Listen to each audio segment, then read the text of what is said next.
اور یہ پوری پی ڈی ایم کا فیصلہ ہے، صرف مسلم لیگ نون کا نہیں، اور یہ معاملہ پارلیمنٹ کے اندر جائے گا اور پارلیمنٹ اس بات کا فیصلہ کرے گی ثبوت و شواہد کی بنیاد پر کہ اس جماعت پر بین لگایا جائے یا نہیں لگایا جائے۔ تو اس بات کا امکان موجود ہے کہ پی ٹی آئی کو جو بین لگانے کا پروسیس ہے وہ پارلیمنٹ میں جلد سٹارٹ ہو جائے گا، لیکن بعض رائے کہتے ہیں کہ یہ اس وقت سٹارٹ ہوگا جب سپریم کورٹ کے جو ججز ہیں وہ چھٹیوں پر چلے جائیں گے۔ اگلے مہینے چھٹیاں شروع ہو رہی ہیں اور پھر یہ کیونکہ پی ٹی آئی اس پابندی کے خلاف سپریم کورٹ سے رجوع کرے گی، اور سپریم کورٹ میں ظاہر ہے وہ بیٹھے ہیں گڈ ٹو سی والے، تو گڈ ٹو سی والے بھی آج کل بڑے ہاتھ پاؤں مار رہے ہیں، تو وہ اس پابندی کو کالعدم قرار دے سکتے ہیں۔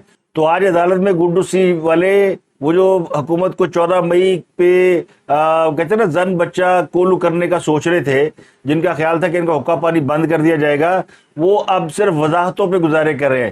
اور چیف جسٹس صاحب تو باقاعدہ عدالت میں ان کی حالت یہ ہے کہ جیسے وہ ابھی رو دیں گے۔ ان کی جان کو وہ مرسیڈیز آ گئی ہے جو انہوں نے عمران خان صاحب کو لینے کے لیے بھیجی تھی، اب وہ بار بار حکومت کو کہہ رہے ہیں کہ آپ نے اس کو ایشو بنا دیا ہے، میں نے مرسیڈیز نہیں بھیجی، اور میں نے تو کسی کو نہیں حکم دیا تھا کہ مرسیڈیز عمران خان کو لینے کے لیے بھیجیں۔ حکومت کا کلیم یہ کہ رجسٹرار سپریم کورٹ کی جانب سے اس وقت جو وہاں پہ پولیس افسر تھے ان کو یہ آرڈر دیا گیا تھا کہ عمران خان صاحب کو قیدیوں کی وین میں نہیں لے کے آنا، بلکہ انہیں مرسیڈیز میں یا اچھی گاڑی میں لے کر آنا ہے۔ تو ان کے حکم پر جو ہے وہ مرسیڈیز جو ہے وہ فراہم کی گئی۔ رجسٹرار سپریم کورٹ تو اس پہ وضاحت نہیں دی انہوں نے، لیکن سپریم کورٹ یہ کہتی ہے کہ جی ہم نے نہیں کہا، یہ حکومت نے انہیں خود پرووائڈ کی ہے، تو وہ بار بار اس پہ وضاحتیں دیتے ہیں۔ پھر اب انہوں نے آج یہ بھی کہہ دیا کہ وہ عدالت میں اللہ کی رضا کے لیے بیٹھے، یعنی اللہ وحدہ پہ ہے۔ اب وہ وہی ہے، وہ لطیفہ آپ نے سنا ہی ہوا ہے، پھر سنا دیتا ہوں۔ وہ جو ایک شخص بیٹھ کے اپنے سین میں کہہ رہا تھا کہ اللہ میاں زندگی سے تو موت اچھی ہے، تو فرشتہ لینے کے لیے پہنچ گیا، تو پھر اس نے اللہ میاں کے اوپر آسمان کی طرف دیکھ کے کہا کہ اللہ میاں انہیں مذاق بھی نہیں کر سکتے۔ تو آج کل عدالت کا یہ حال ہوا ہے کہ وہ مذاق بھی نہیں کر سکتے، تو مرسیڈیز جو ہے وہ ان کے گلے پڑی ہوئی ہے، اور کیس میں تو ریمارکس ان کے چل ہی رہے ہیں، لیکن جو اصل چیز ہے وہ ہے کہ مرسیڈیز انہوں نے نہیں بھیجی، اور ان کے سر پہ ایک اور چیز بھی سوار ہے، وہ آڈیو لیکس۔ آج جسٹس قاضی فیصل کو 8 آڈیو لیکس ٹرانسکرپٹ کے ساتھ فراہم کی گئی ہیں، اور ان آڈیو لیک میں جسٹس عمر الطاف بندیال صاحب کی ساس صاحبہ کی، ماجبی نون نام ہے ان کی بھی آڈیو شامل ہے، بیگم رافعہ طارق رحیم کے ساتھ۔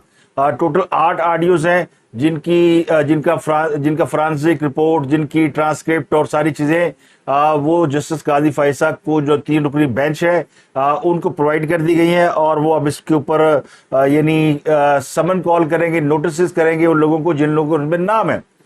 تو جناب چیف جسٹس کی ساس صاحبہ کو بھی طلب کیا جا رہا ہے کہ تشریف لائیں اور بتائیں کہ ان کی آڈیو جو ہے اس میں کیا ہے۔ اور ثاقب نثار صاحب، جسٹس ثاقب نثار، تو یہ جسٹس ثاقب نثار اور جنرل فیاض حمید دونوں کا مجھے لگتا ہے کہ بیک وقت محاسبہ شروع ہو گیا ہے، ان کا احتساب شروع ہو گیا ہے، اور دونوں کا نام جو سائملٹینیسلی شروع ہو گیا ہے، اور یہ شاید اس ہفتے یا اگلے ہفتے کم از کم دونوں جو ہیں وہ آپ کی مین خبروں کا مرکز ہوں گے، لائم لائٹ میں ہوں گے۔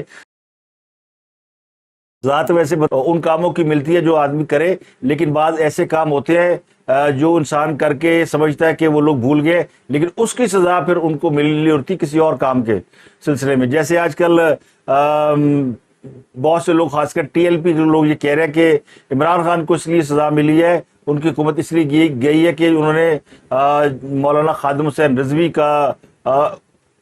کی بددعا انہیں لگی ہے، یا ان کے ساتھ انہوں نے زیادتی کی تھی، تو اس لیے ان کی حکومت گئی ہے۔ اور مسلم لیگ نون والے کہہ رہے ہیں کہ جناب ان کی حکومت اس لیے گئی ہے کہ انہوں نے روزہ رسول کی بے حرمتی کی ہے، جو زیادہ سمجھ میں آنے والی بات ہے کہ اللہ کے نبی کے گھر میں جا کے جس طرح کی بے حرمتی کی گئی تو وہ تو معافی بالکل نہیں ہے نا دنیا میں نہ آخرت میں۔ اور پی ٹی آئی والے کیا کہہ رہے ہیں؟ پی ٹی آئی والے کہہ رہے ہیں جی کہ پی ٹی آئی والے کہہ رہے ہیں کہ ہماری بددعا امریکہ کو لگ گئی، کیونکہ امریکہ ڈیفالٹ ہونے جا رہا ہے۔ امریکہ کے بارے میں خبر ہے نا کہ دنیا کی سب سے بڑی معیشت جو ہے وہ دیوالیہ پن کے قریب پہنچ گئی ہے، اور خطرہ ہے کہ وہ دیوالیہ نہ ہو جائے۔ تو ان کا جو ایک ترجمان ہے حقیقت ٹی وی، جس نے کوئی 2-4 دن پہلے ہی توبہ کیا کہ آپ سے وہ سیاسی معاملات میں گفتگو نہیں کرے گا، کیونکہ بڑی پینٹی پہنتی ہے، وہ جڑا پنو لال ہے نہیں، یہ بلکہ لال ہے، یہ صرف لال ہے، تو وہ لال کر کے چھوڑتے ہیں۔ تو 1 مہینہ ان کے بھائی یا فیملی کے لوگ کہیں رہے ہیں ان اداروں کی حراست میں جنہوں نے ان کی سافٹ ویئر اپڈیٹ کی ہے، تو اب انہوں نے سیاسی معاملات سے توبہ کر لی ہے، لیکن اس کے باوجود وہ کہتے ہیں نا وہ کہتے ہیں کہ آپ پرانی عادتیں چھوٹتی نہیں ہیں. تو اب امریکہ جو دیوالیہ ہو رہا ہے اس کی وجہ یہ کہ وہ جو تحریک انصاف کے لوگوں کی جو ہے وہ سن نہیں رہا، بات نہیں سن رہا، یا ان کی بات مان نہیں رہا، کیونکہ آج امریکہ نے بھی نہ کر دی ہے اور وہ خاصا بڑا جھٹکا ان کے لیے. آج نیب میں فیصل واڈا اور شیر رشید کو بلایا گیا تھا القادر ٹرسٹ کیس میں، اور شیر رشید بھاگ گئے. شیر رشید نہیں آئے. شیر رشید نے کہا جی میری جان کو خطرہ ہے، تو انہوں نے اپنا وکیل بھیج دیا.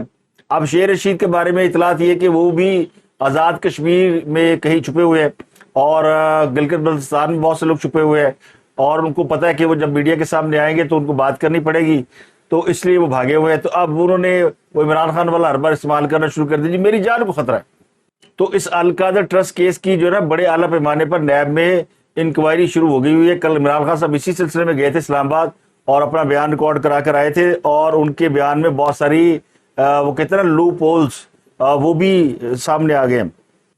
اور آج کی ایک جو ہاٹ نیوز ہے سب سے بڑی، وہ ہے سابق آرمی چیف جنرل آصف نواز جنجوعہ کی نواسی خدیجہ شاہ کی گرفتاری کے بعد انسداد دہشت گردی کی عدالت میں پیشی. اور یہ بڑی دلچسپ پیشی تھی. اس کا تو یعنی لوگوں کے وہم و گمان میں بھی تصور نہیں ہوگا، خاص کر ان لوگوں کے جن لوگوں کو کہتے ہیں نا انشاءاللہ تتی ہوا نہ لگے. یہ وہ ملک کے اشرافیہ جن کو اس ملک نے بہت کچھ دیا اور اشرافیہ کے مرتبے تک پہنچایا، اور پھر یہ واپس اپنے ملک کی جڑوں میں بیٹھ گئے کہ یہ ملک جو ہے وہ ہمارا چلنے کے قابل نہیں ہے، یا تو ملک سانو دے دیو یا تباہ کر دیں گے. تو جس کا کھاتے ہیں اسی کی تھالی میں چھید کرنے والے لوگ، جو پھر ان کا انجام اسی طرح کا ہوا کرتا ہے. تو خدیجہ شاہ کی پیشی ہوئی اور ان کو تقریباً قیدیوں کی وین میں 1.5-2 گھنٹہ باہر بٹھا کر نا دھوپ لگوائی گئی. ایسے بڑی زیادتی نہیں ہے. عمران خان صاحب کو تو چیف جسٹس مرسیڈیز بھیجتے رہے ہیں، اور یہ تو آرمی چیف کی نواسی ہے، ان کو کم از کم کوئی اچھی پریزنر وین نہیں بھیج دیتے، لیکن ان کو بڑی والی وہ قیدیوں کی گاڑی جس میں وہ جنگلہ لگا ہوتا ہے اس میں بھیجا گیا، اور پھر ان کو باہر دھوپ میں کھڑا کیا گیا، انتظار کرایا گیا. اب ان کا کوئی 30 مئی تک کے لیے عدالت نے ریمانڈ دے دیا ہے، اور ان کو شناخت پیٹ بھی ان کی ہونی ہے عدالت کے اندر. تو ان کا ریمانڈ دے دیا گیا. ان کے ساتھ ایک اور خاتون بھی تھی، 2-3 خواتین تھی جن کو گرفتار کر کے عدالت میں پیش کیا گیا ہے. یہ توقع تھی کہ ان کو شاید 1-2 دن کا ریمانڈ دیا جائے گا، لیکن وہ کہتے ہیں نا کہ یہ سستے میں چھوٹنے والا سودا نہیں ہے. یہ بات بہت آگے تک نکل گئی ہے. تو خدیجہ شاہ کو جب آج عدالت میں پیش کیا جانا تھا تو ان کو باہر جب پریزنر وین میں بٹھایا گیا تو ان کی حالت خراب ہو گئی. انہوں نے بتایا کہ انہیں دمے کا مرض ہے، انہیں سانس نہیں آ رہی، اندر بہت گھٹن ہے. تو احساس ہوا ہوگا بہت سے لوگوں کو کہ قید کیا ہوتی ہے اور قید و بند کی صحبتیں کیا ہوتی ہے. ابھی تو یہ جیل کی گاڑی ہے، جیل نہیں ہے.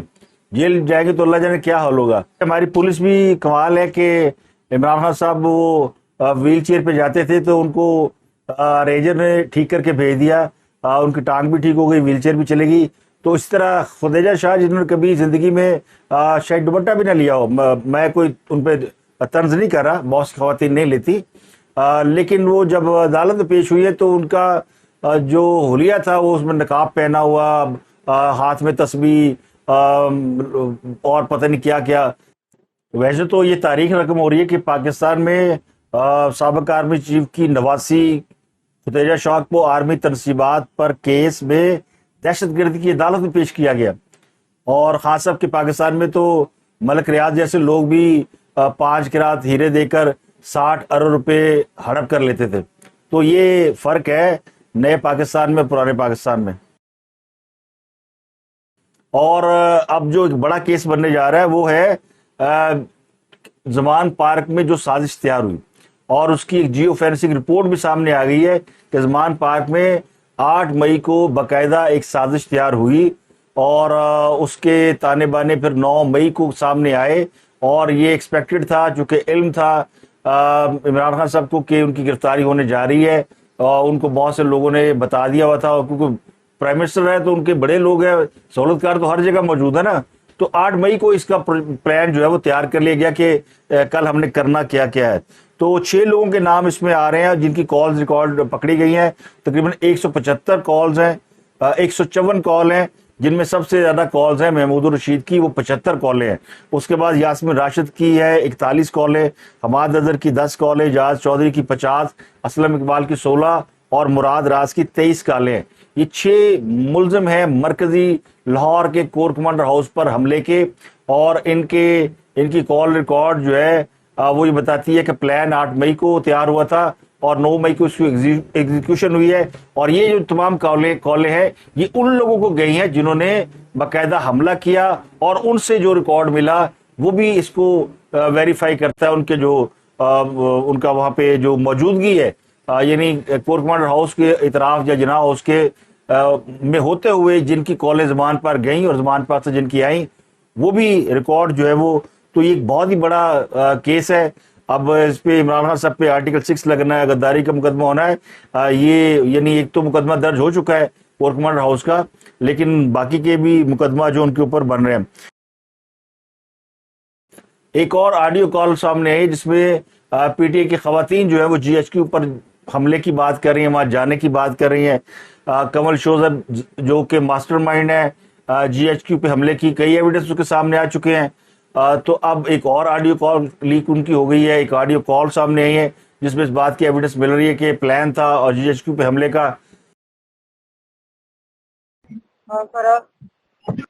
ہیلو جی، نیٹ آف ہوا ہے سمرینا، سارے نیٹ آف ہے۔ میں نے تجھے کب کا پھر مجھے شانزے نے عقل دی کہ کوئی بھی نہ فون کا چل رہا ہے نہ کچھ چل رہا ہے، تو اب نہ جی ایچ کیو پہنچنا ہے، جی ایچ کیو۔ ٹھیک ہے، نکل آئی ہوں کیونکہ میم قبل نکلی ہوئی ہیں تو میں نکل آئی ہوں۔ تو اب میں نے تجھے صرف یہ بتانا تھا فیض آباد وغیرہ میں آدمی جا رہے ہیں جی ایچ کیو کی طرف، میم قبل نے کہا ہے کہ آنا ہے۔ ہیلو جی جی ہاں فرخندہ، ادھر روکو، فرخندہ جی یہ جو بالکل ادھر آتے ہیں نا آخر میں زیادہ کاغ والی جگہ ہے، اتنی بری شیلنگ ہو رہی ہے، پولیس اور لڑکوں کی لڑائی ہو رہی ہے۔ اب وہ کہہ رہے ہیں کہ خزر جانے کا کوئی راستہ نہیں، انہوں نے سارے راستے بند کیے۔ میں ایکسپریس وے بھی دیکھ آئی ہوں، یہ بھی دیکھ آئی ہوں، اب مجھے بتاؤ کیا کرنا ہے۔ فیض آباد میں راشد حفیظ ہے، شفیق ہے اور سماویہ ہے۔ سماویہ کو دھکے مار مار کے واپس کر رہے ہیں، سماویہ ہیروئن بنی ہوئی آگے جا رہی۔ تو اب ٹوٹل جو صورتحال اگر آپ دیکھیں تو جو ذرائع کہتے ہیں کہ تقریباً 44,000 لوگ ہیں جو کہ 9 مئی کے واقعات میں انوالو ہیں، اور اگر آپ تحریک انصاف کی بات کو اگر سامنے رکھیں تو وہ کہتے ہیں جی 10,000 لوگ تقریباً جو ہے وہ گرفتار ہیں۔ تو حاصب کے لیے جو لوگ نکلے ہیں باہر وہ تعداد ٹوٹل ملا کر یہ ہے، اور ان میں جو نامینیٹڈ ہے وہ 44,000 ہے۔ اب اتنی بڑی تعداد کے خلاف مقدمہ چلانا، انہیں جیلوں میں رکھنا ممکن نہیں ہے، تو ان میں سے جو پرائم سسپیکٹ ہے وہ پکڑے جا رہے ہیں، اور پھر ان کے لیے کراچی نہیں لاہور میں 2 اور پنڈی میں 3 عدالتیں کام کریں گی۔ یہ عدالتیں پہلے سے بنی ہوئی، کوئی نئی عدالت کام نہیں کر رہی، لیکن ان عدالتوں کو ان مقدمات کے لیے مختص کر دیا گیا کہ وہ یہ مقدمات جو ہے وہ نپٹائے، جو لوگ بھی پکڑے ہوئے ہیں یا جو لوگ پکڑے جائیں گے۔ تحریک انصاف میں جو لوگ چھوڑنے کی بات ہو رہی ہے، ابھی ایک بڑا سرپرائز آنے والا ہے، وہ میرے پروگرام کے دوران آ جائے یا بعد میں آ جائے، لیکن وہ آنے والا ہے۔ کچھ اور لوگ جو ہے وہ آج پارٹی چھوڑ گئے، جو ملتان سے 2 اور ملتان سے سلیم لابر، ندیم قریشی، انہوں نے چھوڑ دی ہے۔ ایک قیوم حسان صاحب حسام ہے، وہ بھی چھوڑ گئے۔ اب جنہوں نے پی ٹی اے کی ٹکٹیں لی تھی نا وہ ٹکٹیں واپس کریں۔ اب وہ لوگ نہیں اب وہ لوگ نہیں ہے جو کہ سابق M N A M P A جو کہ یعنی پہلے سے جا چکے ہیں یا جن کو ٹکٹیں نہیں ملی تھی، اب وہ لوگ ہیں جن کو ٹکٹیں ملی ہیں، اب ٹکٹیں یعنی خاص ورزیاں واپس ہونی شروع ہو گئی ہیں۔ تو وہ جو جسٹس ثاقب نثار صاحب نے جو دہڑی لگائی تھی نا، تو ان کے لیے موقع ہے کہ اب سیٹیں خالی ہو گئی تو نئے لوگ بھرتی کر لیں۔ تو خاص صاحب ایسے سوچ اس پہ رہے، خاص صاحب مال کمانے کا موقع نہیں جانے دیتے۔ انہوں نے اب خالی جگہ پر کرو کے لیے اجلاس بلا لیا کہ جو سیٹیں خالی ہو رہی ہیں تو وہ پر کی جائیں۔ اب ٹکٹیں تو ظاہر ہے واپس اس لیے بھی ہونی ہے کہ الیکشن تو ہونا کوئی نہیں۔ اب جب الیکشن ہوگا یعنی نہ 9 من تیل ہوگا نہ رادہ ناچے گی۔ جہانگیر ترین بھی متحرک ہو گئے ہیں اور انہوں نے بھی کوئی 20 سے 25 اراکین اسمبلی جو ایکس ہے ان سے ملاقات کی ہے، اور غالب امکان ہے کہ جہانگیر ترین جو ہے وہ پی ٹی آئی کا جو فارورڈ بلاک ہے وہ سامنے لے کر آئیں گے، اور جو ایک نئی جماعت بن رہی ہے اس کے بارے میں بھی اطلاعات ہیں کہ وہ وجود میں آ رہی ہے، لیکن جہانگیر ترین بھی ایک فارورڈ بلاک کی صورت میں سامنے آ سکتے ہیں۔ اس کے علاوہ پی ٹی آئی کی اہم شخصیات کے نام جو ہے وہ ایگزیکٹ کنٹرول لسٹ میں یا سٹاپ لسٹ میں ڈالے جانے کا انکشاف ہوا ہے. پی ٹی آئی کے جو بھی رہنما ملک سے باہر جانے کی کوشش کرتا ہے وہ دھر لیا جاتا ہے. کل فیض کا موقع رات کو چلے گئے لیکن انہیں باہر جانے کی خصوصی طور پر اجازت دی گئی تھی, وہ پی ٹی آئی چھوڑ چکے ہیں. لیکن آج وہ ایک اور شخص ہے, مختار گوندل, پی ٹی آئی کے رہنما ہے اور وہ تحریک انصاف کے سابق ایم پی ہیں منڈی بہاؤالدین سے. وہ بیرون ملک جا رہے تھے, انہیں پولیس نے گرفتار کر لیا ہے. ان کو لاہور ایئرپورٹ سے گرفتار کیا گیا ہے. وہ 2018 میں منڈی بہاؤالدین کے حلقہ پی پی 119 سے کامیاب ہو کر پنجاب اسمبلی پہنچے تھے. اس سے پہلے سائمہ ندیم کو بھی کراچی ایئرپورٹ سے گرفتار کیا گیا تھا. تو پی ٹی آئی کے رہنما کے بیرون ملک فرار کا بھی جو معاملہ وہ بھی اس کے اوپر بھی خاصی نظر رکھی گئی ہے. لیکن اہم سوال یہ کہ کچھ اہم لوگ جو کہ موسٹ وانٹڈ ہیں وہ کدھر ہیں؟ مراد سعید کو ابھی تک پولیس گرفتار نہیں کر سکی, اور خاص کر کے پی کے میں جو گرفتاریوں کی ریشو ہے وہ بہت کم ہے. تو لگتا ہے کہ سارا معاملہ, سارا کھیل پنجاب میں چل رہا ہے. زیادہ تر گرفتاریاں پنجاب سے ہو رہی ہیں یا اس کے بعد کراچی سے ہو رہی ہیں, لیکن خیبر پختونخوا میں گرفتاریوں کی ریشو بہت کم ہے. ایک خبر ہے, وہ کنفرم نہیں ہے, لیکن میرے ذرائع کہتے ہیں کہ جو سابق وزیر اعلیٰ کے پی کے محمود خان پکڑے گئے ہیں وہاں سے, انہوں نے وعدہ معاف گواہ بننے پر رضامندی ظاہر کر دی ہے, اور اگلے کچھ دنوں میں ان کی بھی پریس کانفرنس اور پارٹی چھوڑنے کی جو بات ہے وہ سامنے آ سکتی ہے.